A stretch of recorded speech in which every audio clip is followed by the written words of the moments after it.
الدقائق الماضية، وكرة تعود من جديد عند شرحيلي، يحاول تخطف الكرة منه شمراني، ينطلق ويحاول في كرة شبابية، لكن ايضا التغطية، وما زالت الكرة للشباب عند زيد المولد، يحاول المرور، يمر ويلعب الكرة العرضية الخطيرة، تنحط بالجول بالجول بالجول،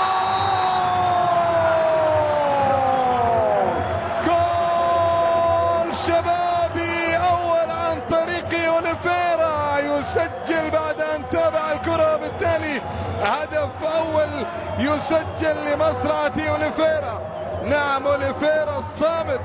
الصامت لكنه يسجل، لاعب الهداف يسجل للشباب الهدف الاول بعد كرة كان اخطا فيها بالابعاد ابراهيم شرحيلي، ثم عادت مولد زيد، يمر ويلعب الكرة العرضية، اوليفيرا بالراس في المرة الاولى، ثم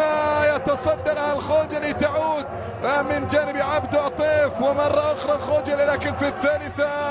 اوليفيرا، خوان مانويل اوليفيرا يسجل للشباب، وبالتالي يتقدم الشباب بهدف مقابل لا شيء. الشباب يتقدم، والشباب في بريدة دائما ما ينتصر على الرائد، دائما ما ينتصر على الرائد، هكذا تقول الإحصائية التي أمامي